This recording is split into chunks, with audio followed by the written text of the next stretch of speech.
J-2 de la CAN 2019 en Égypte. Nous sommes fin prêts. Les joueurs sont autour de la table, les supporters en studio. Ils sont bien évidemment les membres de l'Académie internationale des sciences et techniques, Riviera Bonnouma. L'association des albinos de Côte d'Ivoire. Et le fan club Samedi.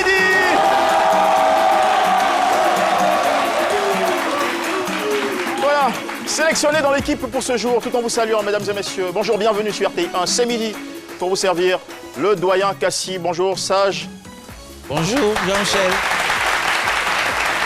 Moi, je respecte sérieusement votre habileté et votre maniement des proverbes africains. Alors, faites-nous plaisir tout de suite. Une petite sagesse de chez nous. Improvisation. Oui, oui. Aïssa Béonti Asre.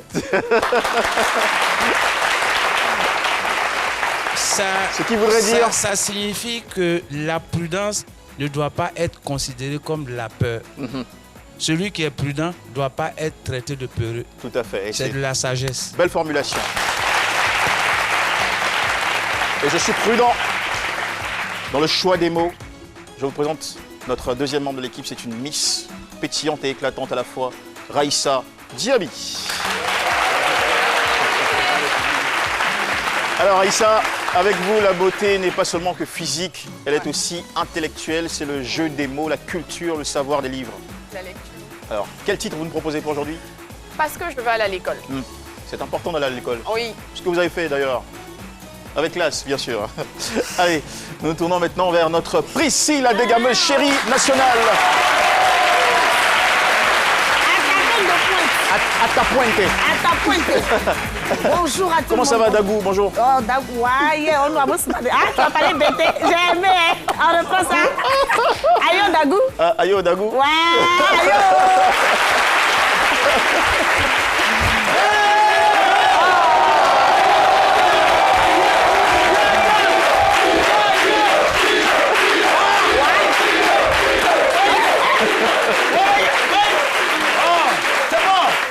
Alors, on n'a qu'à faire attention. On se pose déjà des questions. Les gars, il n'y a pas qu'à... Oh, ici on parle pas gros français. Non, est-il... Non mais il faut qu'on fasse attention. On fait une émission chaque jour, on ne sait pas qui est qui. Peut-être il y a revenant parmi nous, peut-être il y a sorcier. Il faut qu'on a qu'à tout détecter aujourd'hui. Ah non, c'est bon. C'est bon, ça va. Alors... Si elle tape que s'il a éternué, c'est que c'est pas bon, c'est revenant. C'est bon qu'il y a là. Il n'y a pas à faire de sage dans ça. Attends. Oui.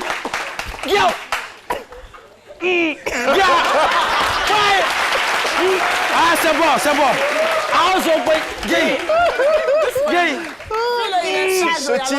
Ce type est un fou. C'est bagué.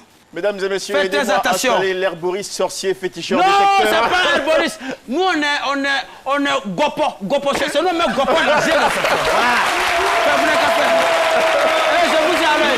Voilà. Et tous ceux qui applaudissent avec la paume des pieds, je suis à votre tous aujourd'hui là. On va tout détecter. Ça ne peut pas mieux commencer. Le thème de ce jour, la rumeur m'a donné pour mort et mes obsèques ont même été célébrées dans mon village. Vous comprenez bien donc la posture dans laquelle est entré le docteur Philo. Mesdames et messieurs, voici tout de suite le profil de l'invité. À l'état civil, c'est Lago Coré Jean Martial. Pour les besoins de son métier d'artiste-chanteur, il a choisi de se faire appeler Coré de l'Art parce qu'il est issu d'une famille d'artistes. Notre invité du jour est né le 7 mars 1979 à Zérefla, dans la sous-préfecture de Bédiala. Le zouglou est la discipline musicale qu'il a choisie.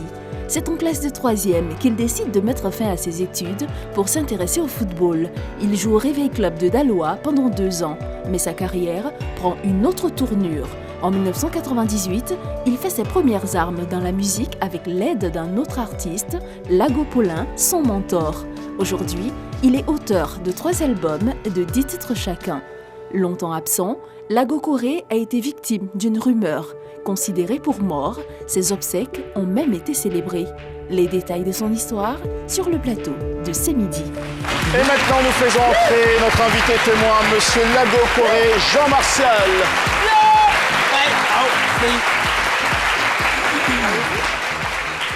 Monsieur Lago Corée Jean Martial. Bonjour. Je dis bonjour d'abord à la RTI, particulièrement à Semidi, à l'équipe de Semidi. Et voilà, et bonjour à toute l'équipe. Voilà. Ici, il y a quelqu'un que vous ne devez pas manquer ou omettre de saluer, c'est Dr Philo, sinon ça va poser des problèmes. Ouais. C'est le féticheur du groupe. Donc, Ouais. attention, il a son regard particulier à jeter sur le thème qui introduit votre histoire à partager avec nous. C'est mon avis, avec Dr Philo. Mais attends, c'est ça que moi je dis que la rumeur vous a été donnée, vous passez pour mort, c'est ça je veux dire, c'est ça le thème? Tout à fait. Voilà, je dis à un moment donné, les gens ont dit qu'il était On est en mort. pleine consultation avec vous. Ouais, non, mais c'est pour juste voir, c'est pourquoi je suis venu, pour voir si réellement, est-ce que la rumeur n'avait pas raison? Est-ce qu'il est vivant vraiment? Excusez-moi, hein. Non, attention, oui, excusez-moi, c'est le travail. Ah, bien.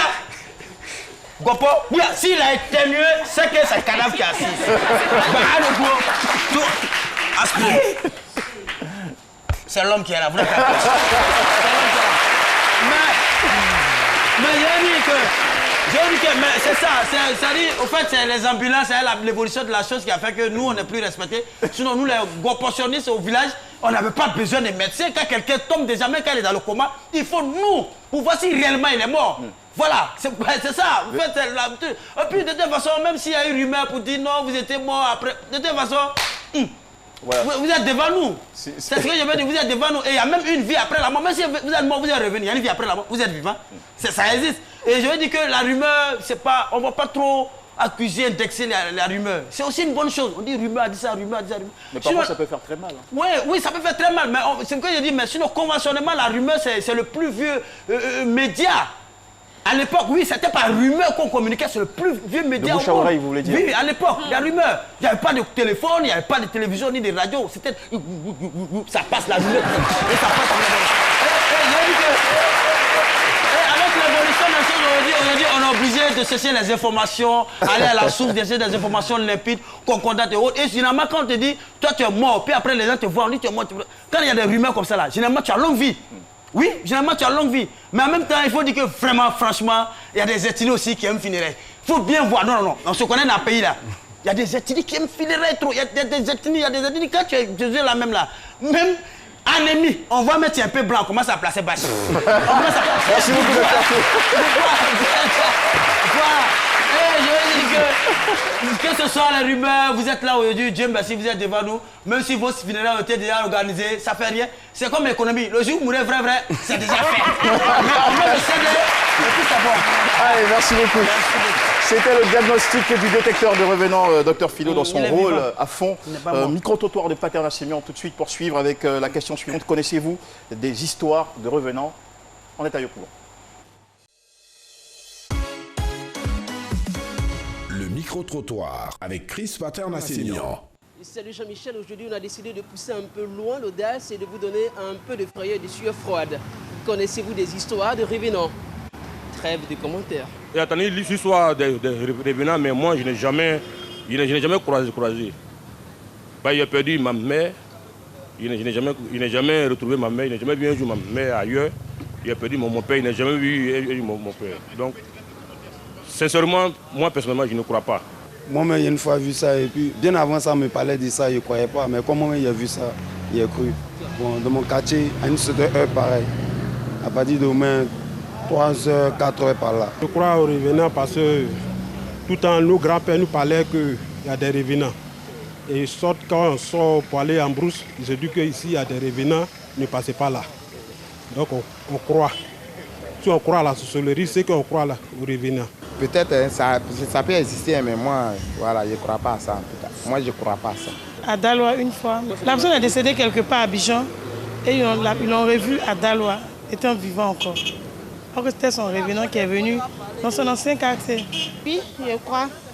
Parce que parfois, comme ça, là, on nous dit que lorsque quelqu'un meurt, il y a des gens comme ça qui déposent de la nourriture au pays à Caen. Lorsque leur mari meurt, elle dépose de la nourriture. Bon, le matin, on constate que le revenant est venu manger au fait. Lorsque j'étais en 3e au collège moderne, il y avait une fille qui était décédée. Et le jour de la composition, nous, on ne savait pas au fait. Et elle est venue, elle a même composé. Lorsque ses parents venaient annoncer la nouvelle, elle est sortie de la classe et elle est partie. Des opinions, des histoires extraordinaires. Voilà, nous respectons tout ça aussi, de la tradition, des idées reçues. Aujourd'hui, nous sommes en face d'une histoire vraie. Heureusement, pour le moment, tout se passe bien. On n'a pas le sentiment d'être en face d'un revenant. Monsieur Lago Coré Jean Martial, bienvenue. Vous êtes né dans une famille polygame. Papa avait 6 femmes, 43 enfants. Maman était chansonnière. Et votre père est décédé lorsque vous aviez 7 ans. Quelle tournure donc a pris votre enfance à partir de là? La vie n'a pas été facile pour moi. Après le décès du vieux, à l'âge de 7 ans, je me suis retrouvé du côté de la vieille. Et c'est comme ça qu'elle m'a éduqué. J'ai grandi dans sa main jusqu'à ce qu'en 2007, bon, elle quitte le monde, quoi. Voilà. Tout a commencé à être désordonné au niveau de la famille. Sur quel plan? Sur le plan économique, parce que mon père était chef du village. Je pourrais dire même en son temps le plus grand planteur de Daloa, dans la zone de Daloa, de Bédiala, Lago Lucien, père à son âme. Bon, je pense que j'ai vu un peu, on m'a parlé et puis j'ai vu beaucoup. Voilà. D'accord, des difficultés dans l'enfance d'ordre économique ou financier, 94-95, vous évoluez, vous allez à l'école, tout de même. Vous atteignez la classe de 4e et ensuite 3e. Ouais. Mais déjà en classe de 4e, en 94, vous intégrez l'équipe du Réveil Club de Daloa, qui est une équipe de football. Oui. Et vous jouez 2 ans au sein de cette formation-là. Oui. Je n'étais pas titulaire en tant que tel, mais nous on était des remplaçants. On dit, ah, si tel joueur est blessé. Abidjan, on dit chauffer le banc de touche. Voilà. C'était au temps même de Kalou Bonaventure. On est assis là et puis Kalou joue contre l'équipe, notre équipe. C'est un peu ça. Et c'est après qu'est venue la chanson. Et voilà. Déjà ce passage au football, bon, tout en étant à l'école, c'était dans le but de réaliser une passion ou c'était pour pouvoir faire face au challenge économique? Non, le foot c'est ma passion. Depuis le village, on m'appelait Marcialo. En tout cas un bon joueur. Le destin et puis ce que je peux appeler la chance. La chance, voilà. Moi, même si je jouais ballon, j'allais chanter. Parce que papa chante, maman chante, ma grande sœur chante. C'est une sorte de Gaduseli bis. Bon, ok, on peut dire aussi ainsi.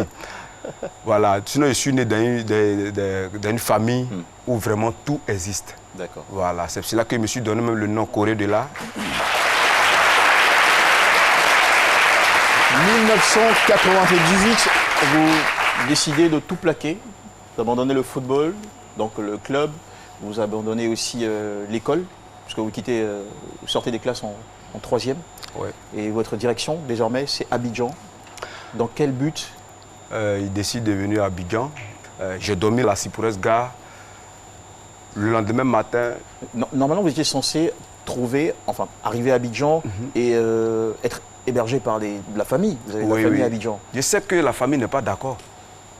Maman a appelé ma grande soeur, père à son âme, pour lui dire que ton petit frère dit il veut chanter. Automatiquement, elle lui a dit, il sait que c'est toi qui lui arrive de chanter. Comme tu chantes, donc ton fils n'a qu'à chanter, il ne faut pas partir à l'école. Elle dit, ah, excusez-moi, c'est ce qu'il a dit là, il vous dit. C'est là, elle demande, ah, il est à Abidjan. Elle lui dit oui. Elle dit, il sait que ce n'est pas chez moi, il vient. Voilà, c'est pas chez moi, en tout cas, c'est pas chez moi. Moi, je lui dis d'aller à l'école, lui dit, il veut chanter. Ok, donc c'est comme ça. C'était le seul parent qui pouvait vous accueillir à Abidjan à l'époque? Oui, à l'époque, oui. Du coup, vous vous retrouvez sans abri? Voilà, parce que étant au village, en tout cas, c'est la grande sœur, en tout cas, c'était elle seule qui pouvait faire quelque chose pour moi, en ce moment précis, quoi. Je viens au Figayo, où je croise Lago Paulin, et je lui dis que, grand frère, bonjour, tu ne me connais pas, je suis un Lago Coré Jean Martial, vraiment, je vais chanter. C'est comme ça. Vous ne lui dites même pas, je cherche un toit pour dormir, vous dites non. Au fait, je suis carré là-dessus, quoi. Voilà. C'était plus fort. C'est un objectif. Grand frère, moi je vais chanter. Il dit, tu as écouté où et puis toi, tu veux chanter. Il dit, ah, je suis quitté au village. Il dit, aïe, cacao, café, de Côte d'Ivoire, là, toi, tu laisses ça. Et puis tu viens dans la souffrance, c'est qu'on est dedans là. Qui devant moi? Qui devant moi? Après, j'étais arrêté là. Je le regardais. Il dit, toi, tu veux vraiment chanter? Bon, viens. Donc, il m'a conduit dans le maquis de son producteur. Étant là, maintenant, j'étais technicien de surface. D'accord. Voilà. Et après, quand l'heure est un peu tardive, le DJ, il me donne le micro. Il dit, bon, moi, on m'a dit que tu es artiste, hein. Voilà, il faut chanter. Donc, quand je chante, les gens ont eu de l'émotion. C'était quoi? Nous, on vient d'entendre ça, la première fois. Ça donnait quoi? Moi, je suis curieuse. Si quelqu'un me disait que mon ennemi est près de moi, et j'appelle les bons amis, en tout cas on fait tout ensemble, je pourrais l'inscrire en faux, pourtant même c'est la vérité. Et Lago Corée, Jean Martial, et voilà une belle histoire que nous allons continuer de déplucher. Je le disais, après la sortie de votre deuxième album en 2004, Jalousie, dont vous nous avez donné un petit air, voilà, une petite piqûre de rappel. Il y a eu des moments difficiles. Après Jalousie, voilà, la vie a commencé à être très pénible. Donc vous vendiez quoi et quoi déjà? Voilà, j'étais maintenant à la Cité Verte, où je vendais maintenant... C'est-à-dire des savons liquides. Je quittais à la Cité Verte à pied. Je lavais des maisons, des WC avec mon produit jusqu'au toit rouge. D'accord. Il y a eu des moments une période difficile. Vous avez été obligé de prendre des petits boulots ici et là pour faire face, à vos charges quotidiennes. Tout à fait. Payer un peu quelques trucs pour mettre sur moi. C'est bien compris. En 2014, vous décidez de vous envoler pour l'Italie. Bien sûr. Parce que c'était dur, donc vous cherchiez un avenir meilleur. Vous envolez pour l'Italie, et ce, au vu et au su de toute la famille. Alors, quelles étaient les conditions de vie et votre travail en Italie? Je suis parti, c'est dans plantation, je suis parti. Une fois en Italie, vous travaillez dans un champ de tomates, oui, c'est ça avec des pressions sur moi. Parce que vous n'aviez pas vos papiers. Voilà. Tu travailles pour quelqu'un d'abord, c'est lui qui prend ton salaire, parce que c'est lui qui te nourrit. C'est le problème même de là-bas qui est là. Voilà. Et puis là-bas, il y a côté de... Tu ne comprends pas son étude. Vous ne parlez pas la langue italienne. Voilà. Donc vraiment, tout ça, c'était un problème. Voilà. Donc il y a eu assez de soucis, voilà, qui m'ont fait revenir au pays. Au bout de 2 ans, vous êtes revenu, on va le dire, de bredouille. En tout cas, parce que vous n'avez pas réussi à... Le mot est bien placé. Vous n'avez pas réussi à ramener l'espoir qu'on a quand on a, nous on les appelle Bangui, c'est-à-dire un Ivoirien ou un Africain. La famille qui attendait ton retour vraiment glorieux ne reçoit pas. Oui, d'accord. Donc voilà, donc en 2016, vous revenez dans votre pays. C'est là qu'on va entrer même dans le cœur de ce thème. Vous serez donné pour mort, vos obsèques organisées, et toute une série d'histoires autour qui vont tout de même retenir votre attention, mesdames et messieurs, juste après la coupure publicitaire. À tout de suite.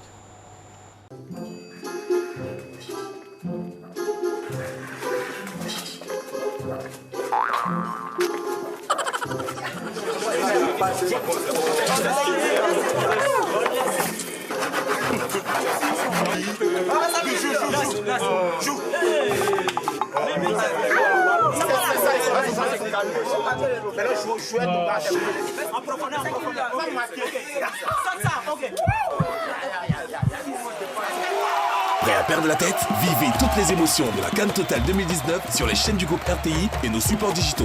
Oui, ne ratez rien de la CAN Total 2019 avec les plateaux de match, nos capsules inédites et nos émissions spéciales présentées et commentées par nos experts. RTI, diffuseur officiel. C'est midi, c'est ça.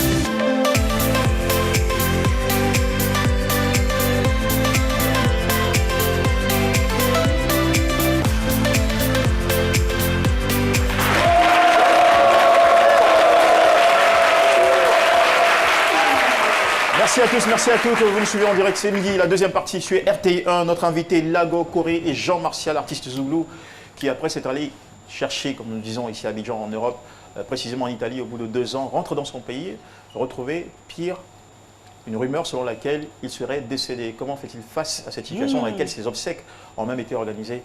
Nous allons savoir tout de suite en reprenant langue avec lui. Alors, monsieur Lago Coré, lorsque vous rentrez en Côte d'Ivoire en 2016, voilà, c'est bien l'année de votre retour en Côte d'Ivoire. Alors, il se trouve que déjà pendant votre séjour en Italie, vous gardiez seulement le contact avec votre petite amie à Abidjan. Et vous avez même coupé tout contact avec la famille. Ouais. Parce que ça n'allait pas. Je suis venu bredouille, je suis à Abidjan, voilà. Elle sait où je suis. En ce moment, j'ai fait mes spectacles, je vais dans les villes, mais côté parents, en tout cas, j'ai coupé à tout le monde. Et une fois de retour à Abidjan, puisque votre expérience italienne ne s'était pas très bien passée, vous aviez honte. Ouais. Effectivement, oui. Effectivement. Voilà. Honte de vous présenter à la famille, vous cachez de tout le monde. Parce que le Benguis qui est parti, qui revient bredouille, tu sais, vous savez, chez nous, à l'ouest plutôt, c'est la dignité. Donc c'était l'orgueil, la dignité, on a ça en nous. D'accord. Donc voilà. Vous vous cachez de votre famille, si bien qu'une rumeur... Dans l'intention de bien sortir et puis... De vous réorganiser. Voilà, me réorganiser. Parce que quand on dit Benguis en Afrique, ouais, tout à l'heure là, ouais, il est venu, ouais. Oh, toi-même là, pour avoir 500 francs pour manger, c'est un souci, le Benguis. Durant cette période de silence, parce que votre famille savait que vous étiez de retour à Abidjan, mais vous n'avez pas pris de contact avec eux. Donc, non. Durant cette période de silence, une rumeur va naître, selon laquelle vous êtes décédé. Donc, les mois qui suivent, au village, on organise vos obsèques, on pleure votre disparition, et puis l'information vous parvient. Donc, plus tard, au téléphone, grâce à un ami. Ok, je suis là, je suis à Abidjan, et ma copine, elle m'appelle et puis elle me dit non. Ah, Coré, elle te dit quelque chose. Personne n'a ton numéro. Mais les gens viennent au magasin ici. Ce qu'elle te dit là, prends ça au sérieux. Hein. On dit tu es mort. Il dit, tu dis quoi? Elle dit, c'est pas du jeu. Il faut appeler ton frère la voix. Je rentre en contact avec mon frère. Il dit allô, ouais, Gombi. Il dit c'est qui? Il dit c'est Coré. Il dit quel Coré? Coré de là. Pardon. Si c'est toi, je t'informe déjà que va au village. Moi, je lui pose la question maintenant, il dit, il s'agit de quoi? Il dit, moi, mais je ne sais même pas que c'est toi qui es en train de causer avec moi. Hein. Je ne sais pas si... Bon, moi, il me dit qu'en esprit, comme je suis ton gars là, voilà, tu es venu me parler en esprit. C'est comme ça que moi, je suis en train de voir. Si réellement tu vis l'histoire que je connais, les gens ont pris feu, les vieilles personnes partout, ceux qui te connaissent, que ce soit dans ton village ou que ce soit, je ne sais pas où, ceux qui connaissent Coré de là, qui ont l'amour de Coré de là, quand ils ont appris ça, l'émotion qu'ils ont eue, pardon, va témoigner. Ils vont te voir. J'arrive à Daloa, tout le monde fuit, ceux qui me connaissent. Je descends dans mon village. Votre village, déjà, c'est quoi le nom de votre village? À Niamanou, précisément, je viens de Zérefla. Voilà, c'est mon village natal. C'est la débandade dans tout village. La débandade, tout le monde. La région. Toute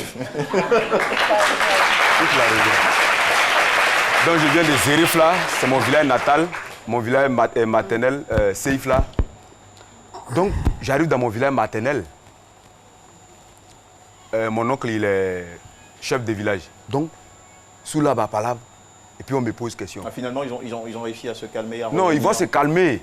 Parce qu'ils vont, vers la fin, ils sauront que je suis un être humain. Voilà, lui qui a fait ça là. En tout cas, moi, je suis un être humain. Donc ça vient, ça me touche. Et c'est l'être humain. D'autres veulent payer l'âme pour me blesser si réellement c'est un être humain. Je suis assis, épaté, étonné. Ça dit, du coup, mon cœur a commencé à chauffer. Et c'est mon oncle qui m'a dit, tu te fâches pourquoi? Ce qui s'est passé ici, là, tu te fâches pourquoi? Il faut leur dire ce qui s'est passé. Il dit, c'est vous qui allez m'expliquer ce qui s'est passé. Alors finalement, qu'est-ce que vous avez découvert? Il n'y a pas une version, une rumeur précise qui circulait? La rumeur, en tout cas jusqu'à présent, l'origine, je ne sais même pas, jusqu'à ce que Zongo et mes parents se lèvent. On dit non, c'est à Bassam, je suis parti. Oui, c'est mon grand frère. Voyez. La rumeur, on dit non, je suis allé à Bassam, comme à la plage. C'est dans l'eau là-bas que je suis décédé. Ouais.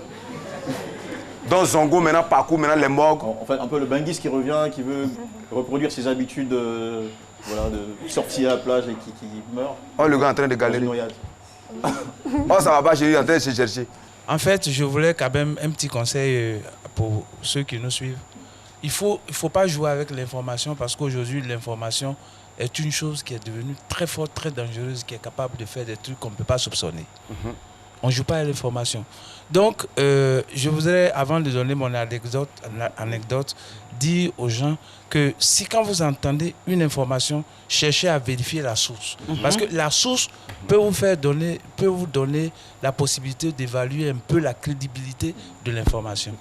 Moi, j'ai vu, on a séparé deux amis comme ça. Quelqu'un a dit, ces deux-là, je vais les séparer. On ne croyait pas. Et puis, au cours d'une réunion, il se prend sur l'autre et puis il parle à son oreille. En fait, il ne parle pas. Il fait comme s'il lui parlait quelque chose, chuchotait quelque chose à l'oreille. Et puis il se retire. La réunion terminée, l'autre vient, son ami vient et dit, mais lui, il t'a dit quoi? Il dit, non, il ne m'a rien dit. Il dit, ben, tu ne vas pas me dire qu'il ne t'a rien dit. Il s'est penché sur toi, il t'a dit quelque chose. Il dit, je dis qu'il ne m'a rien dit. Il dit, non, je ne crois pas. Depuis ce jour, il a commencé, voilà, suspicion. Il a commencé à douter et ça a réussi à les séparer. On ne joue pas à l'information. Merci. En tout cas, c'est une information sûre. Toutes ces questions qui vont nous être rapportées en plateau viennent de la plateforme Internet. Elles ont été récupérées par Paulus Agathon que nous recevons maintenant, mesdames et messieurs. Vos réactions nous intéressent avec Paulus Agathon. Paulus Agathon, bonjour. Le questionnaire se perfectionne ou encore se poursuit sur la toile. Oui, bonjour JM, bonjour à toutes, bonjour à tous. Eh bien, au titre des messages sur la page Facebook, on a d'abord celui de Essoin Martial Awa. Il dit, attends mon frère, amusement à part, est-ce que vous-même vous êtes sûr que vous n'êtes pas revenant même? On a ensuite... fille de Badiéré Dago, elle dit, supposons que c'était un de vos frères qui était dans pareille situation. Est-ce qu'à un moment donné, vous n'allez pas vous dire qu'il est décédé également? C'est-à-dire, vous êtes sans nouvelles de nuit depuis un certain nombre d'années. Oui, j'allais penser aussi comme ça. D'accord, ok, merci beaucoup. Oui. D'accord. On a ensuite Yao Brice. Il dit, dans mon village, quand on t'annonce pour moi et que ce n'est pas le cas, ça veut dire qu'il y a encore de nombreuses années devant vous. Et Natacha Roseline, elle dit, en fait, à quel moment vous envisagez aller rencontrer vos parents, en fait, quand vous êtes venu et que vous vous êtes caché? J'attendais à ce que je sois, financièrement, je sois positionné. Est-ce que vous ne pensez pas que ce type d'agissement, c'est ce qui pousse souvent nos frères à aller au-delà des frontières parce qu'ils pensent que là-bas, c'est l'Eldorado, alors qu'il y a des souffrances comme ça que vous leur cachez? Tout Africain connaît, comment on appelle ça, l'Occident, c'est-à-dire les réalités de l'autre côté. Voilà. Ce que je peux dire seulement aux frères qui sont ici, seulement il ne faut jamais vendre un héritage pour aller en Europe. Voilà. Même si tu ne sais pas, tu attends. Et donc JM, ça sera tout pour mon intervention du jour. On se donne rendez-vous toujours demain à la même heure parce que vos réactions nous intéressent. Merci beaucoup Paulus Agathon.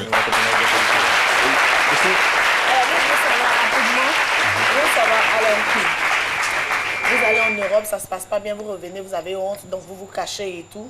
Après, il y a la rumeur et vous allez au village, ça se sait que vous êtes en vie et tout. Mais aujourd'hui, enfin, quand je vous écoute, la situation n'est toujours pas au beau fixe. Alors, quels sont vos rapports avec vos parents? Parce que vous n'avez toujours pas la situation que vous cherchez. En tant que garçon, je me suis mis au-dessus de ça. Voilà. Parce que quelqu'un qui vit, on le déclare mort. Attends, si tu n'es pas dur dans la tête, toi-même tu peux te suicider. Finalement, quelle leçon vous tirez de toute cette expérience? C'est la vie. Il y a un landage en gourou qui dit tant que tu vas marcher, les bras vont toujours continuer de balancer. Tant qu'il y a la vie, il y a toujours des choses qui vont arriver sur le chemin. Mais il faut toujours continuer de garder le rythme, d'avancer, de progresser. Voilà, toi, il faut avancer. Merci déjà pour ce beau partage. Et autre leçon aussi à tirer, donnez toujours des nouvelles de vous pour éviter que des rumeurs ne se créent à votre sujet. N'est-ce pas? Merci. Ah d'accord, voilà. Merci beaucoup, monsieur Lago Coré, pardon, Jean Martial. Corée de l'art. Et puis, ou encore Corée de l'art pour le nom de scène. Ouais. Puis bon succès aussi, puisque vous lancez bientôt un nouveau titre sur le Ouais, marché, un nouvel album. Ouais. Voilà. Allez, plein de succès. Merci beaucoup, on vous raccompagne avec des applaudissements. Et on retrouve tout de suite Raïssa Diaby pour sa chronique, toujours littérature. C'est à lire avec Raïssa Diaby. Notre œuvre du jour, parce que je veux aller à l'école, la personne qui l'a écrite est un transitaire à la retraite. Ensemble, on accueille monsieur Ndrendei Pierre.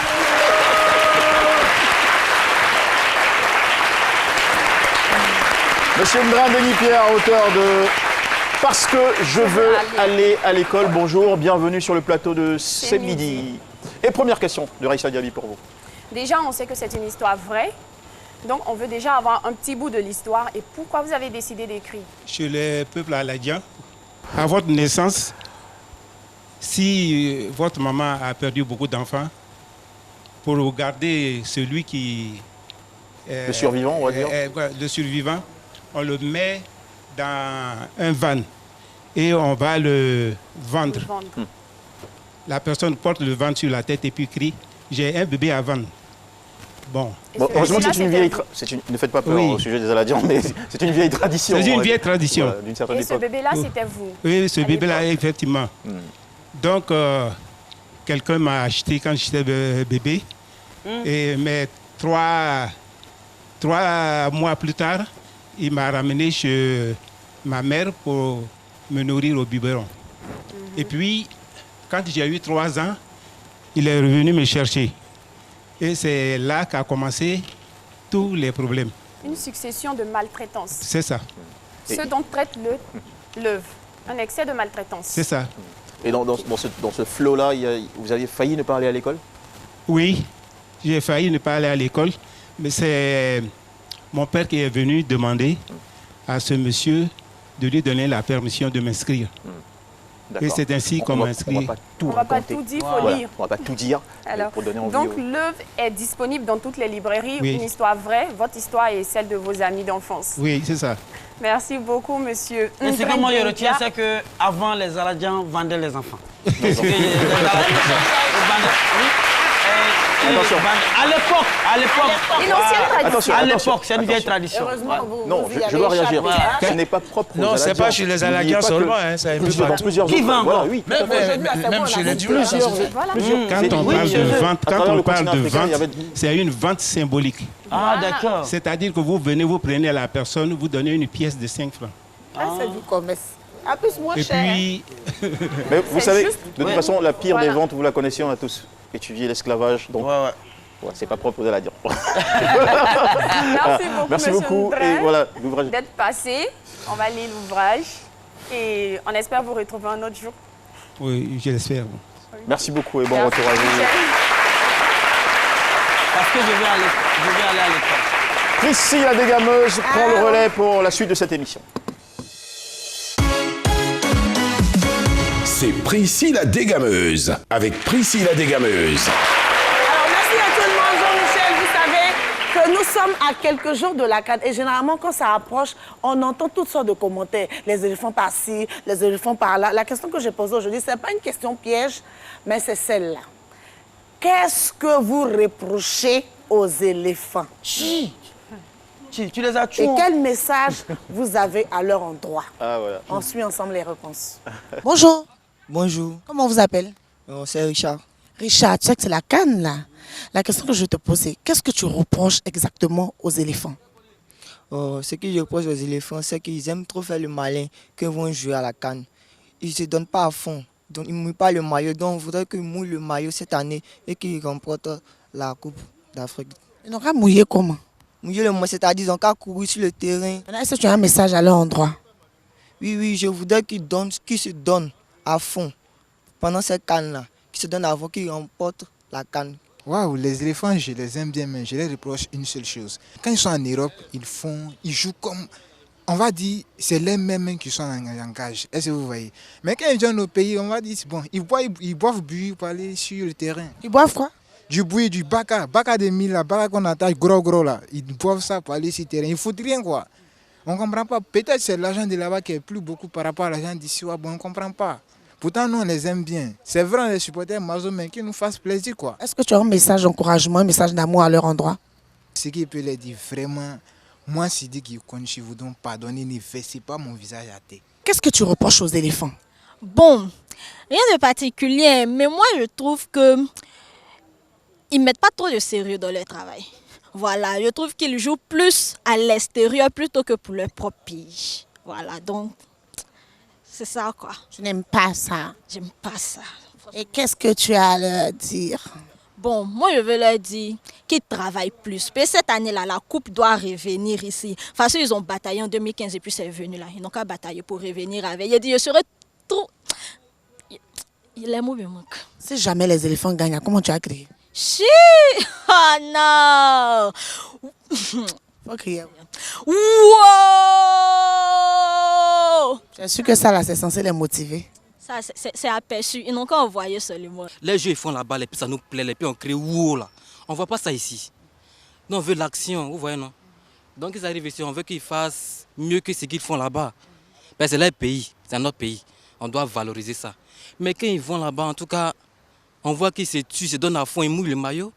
Arrivé ici, on ne voit pas les jeux là. Est-ce que tu as un message de soutien à leur endroit?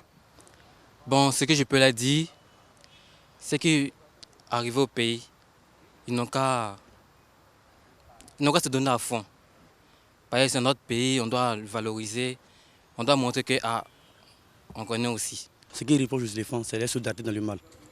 Le quoi? Solidarité dans le mal. C'est-à-dire? C'est-à-dire lorsque nous, on leur fait confiance, c'est là maintenant, ils viennent garder pour nous. En tout cas, cette fois-ci seulement là, nous, on les regarde seulement. On les regarde en tout cas. Est-ce que tu as un message de soutien à leur endroit? En tout cas, un message de soutien. Comme d'habitude, nous les soutenons. Mais eux aussi, quand on les soutient, après c'est pour nous verser le visage par terre. Ah, les éléphants. C'est à quoi l'éléphant, tu enlèves les lunettes là? On tu as mal, hein? Non. Bon, cette année, on va en Égypte. On peut dire que c'est pratiquement les mêmes pelouses. Donc, il ne faut pas venir nous dire que c'est l'état de la pelouse. Ça, ce monde pas digérer. Les éléphants, quand ils viennent en Côte d'Ivoire ici, là, franchement, on dit c'est les pays. C'est 600 qui étaient plus sont partis. Mais quand ils viennent ici, ils jouent faiblement. Ils ne savent pas, ils ont quoi. En temps là, les blessures que vous ne voulez pas avoir ici, là, là-bas, si vous gagnez ces blessures-là. Donc, moi, je leur demande pardon. Si ils viennent ici, là, ils n'ont qu'à se donner à fond. Qu'est-ce que vous reprochez concrètement aux éléphants? Je leur reproche rien. Vous aimez leur jeu, ça va, vous n'avez pas de soucis? Tant qu'ils gagnent, ça va. Mais depuis là, ils ne gagnent pas, ça vous dit rien? Donc, en 2015, c'est la prochaine. Mais ça met du temps. Il y a 53 nations de football. S'ils gagnent en 2015 et qu'ils ne gagnent pas en 2017, il faut comprendre qu'une autre nation a gagné. Peut-être que 2019 peut gagner ou bien 2021. Est-ce qu'on va au foot pour ne pas gagner? On ne va pas au foot pour ne pas gagner. Qu'est-ce que vous pensez des parents qui regardent, qui mettent leur cœur, des gens qui font des crises et tout ça? Ça dépend des uns et des autres. Moi, comme je travaillais longtemps dans le foot, je sais que le foot, on gagne ou on perd. Donc, il faut s'habituer aux deux. Mais il paraît que quand ils sont à l'étranger, ils se donnent à fond. Mais quand ils viennent en Afrique ou quand c'est la CAN, c'est pas pareil. C'est pas les mêmes conditions. Comment vous expliquez ça? C'est pas les mêmes conditions de travail. Regardez le terrain qu'on a. Les terrains qu'on a en Afrique, c'est des terrains qui sont complètement gâtés. Par rapport aux terrains qu'ils ont en Europe, ça ne convient pas. Après, mais en Égypte, on dit que le terrain est top. La pelouse, ça va. Donc il faudra un jeu digne de l'Europe. C'est qui votre joueur préféré? En équipe nationale? Non, je n'en ai pas. Vous avez un message d'encouragement à l'équipe? Oui, je les vois attendre la victoire, qui leur donne la victoire. S'ils n'ont pas gagné, ils n'ont qu'à venir gagner 2023. Tirer à ballon de Côte d'Ivoire même, tu as l'impression que ce sont les enfants qui ont été joués bi. Ils ne sont pas dévoués sur le terrain. Sérieux. Quand ils ont commencé dans leur petit village gagnois, ils sont chauds quoi. Mais une fois qu'ils sont joués un peu en Europe, quand ils reviennent, ils font comme si ils sont trop arrivés. Ils ne savent pas c'est quoi. Ils ne veulent pas se donner à fond sur le terrain. Avant, on parlait de mouiller maillot. Nous, quand on était petits, nos parents parlaient des éléphants mouiller maillot. Mais on a grandi, c'est vraiment le maillot des éléphants, ça a pris feu. Et nous sommes de retour. J'ai tenu à faire ce micro-trottoir pour que les Ivoiriens, enfin les éléphants et les Ivoiriens, sachent au moins ce qu'on pense véritablement et ce qu'on attend de. C'est pas pour les descendre, bien au contraire, c'est pour être vrai, sincère avec eux. Et en même temps, vous avez entendu tous ces messages de soutien. Il faut que vous sachiez que les Ivoiriens vous adorent, on prie pour vous et on attend le meilleur résultat dans cette canne. Et que les éléphants aussi, c'est bon, les éléphants footballeurs aussi ne prennent pas tout en compte, tous ces propos-là encore, ne pas faire des vidéos encore pour parler, voilà, pour répliquer. Concentrez-vous sur Ballon. On dit qu'il y a un vieux chat, donc de toute façon, on est ensemble. Deuxième invité surprise pour poursuivre cette émission. Merci beaucoup Priscilla Desgameux. C'est Doudou Naounou Brice, connu sous le nom de Doudou B. C'est un artiste peintre ivoirien qui vient évoquer avec nous un projet en faveur des enfants des orphelinats d'Abidjan pour leur permettre de s'exprimer sur une toile. Le projet s'appelle La Palette aux enfants. Recevons-le comme il se doit, s'il vous plaît.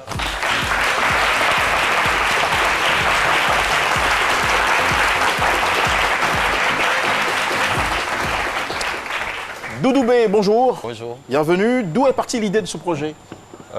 L'idée de ce projet est partie depuis l'année dernière où j'ai fait des grandes fresques contre des pans de mur dans différents orphelinats. Et vous l'avez fait de façon gratuite? Oui, gratuite. C'était un don de l'artiste. C'est très gentil, et très généreux. donc, les enfants étaient vraiment intéressés par tout ce que je faisais.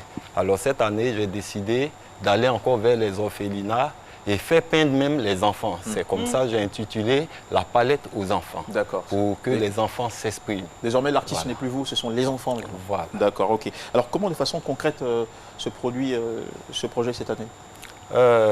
On a démarré ce projet à Bingerville. Concrètement, les enfants, j'ai été heureux parce que en lançant ce projet, ce que je suis allé voir, moi-même j'ai été épaté. Ils se sont exprimés, ils ont dégagé tout ce qui était en eux.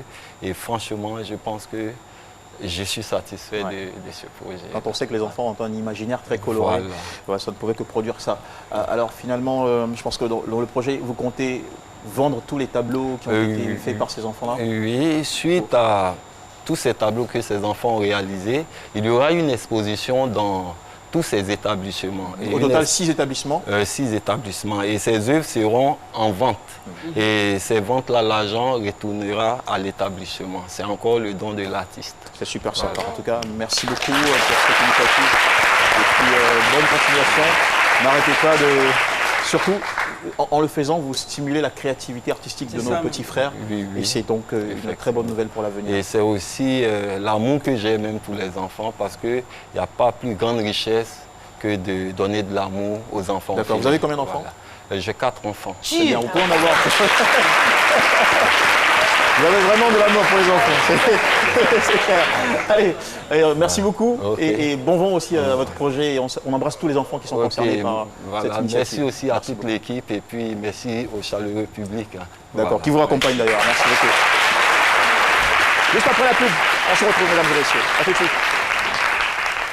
Avec Move Facebook Flex, postez, likez, commentez, partagez gratuitement. Et pour voir ou poster des vidéos et photos, basculez simplement au mode payant sous réserve d'avoir un forfait Internet actif. Pour activer un forfait Move Internet, tapez étoile 303 étoile 3 dièse et profitez. Move. Nous sommes de retour sur le plateau de ce midi sur RTI1. Merci à tous, mesdames et messieurs, de nous suivre. Nous accueillons tout de suite nos derniers invités surprises pour ce numéro. Guy Christian, Jaco Marilyn, Toku Armand et Richemont Conan, 4 brillants diplômés de l'université Senghor en Alexandrie.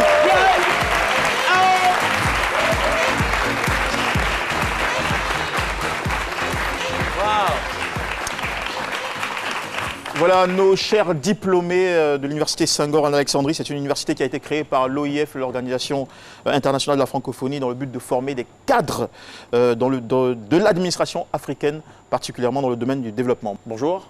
Bonjour. Comment allez-vous? Bien. Toutes nos félicitations déjà. Vous allez reprendre encore quelques applaudissements. Bravo d'être revenu avec des diplômes et surtout un joli parcours. Guy Christian, pour l'exemple, a même décroché le 2e prix de l'intégration. Et puis le major dans votre université est une Ivoirienne. Elle n'est pas sur ce plateau, mais on est très fiers d'elle. Alors tout de suite, première question, quelles sont les filières de formation au sein de l'université Senghor d'Alexandrie?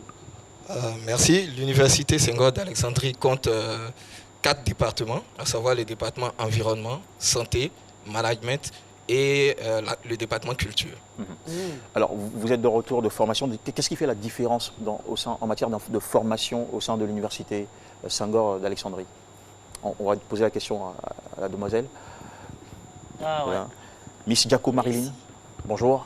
Bonjour. Qu'est-ce qui fait la différence? La différence, c'est que nous avons été formés pour répondre aux besoins de l'Afrique, aux besoins de développement des cadres de l'Afrique et pour répondre aux problèmes de développement de l'Afrique.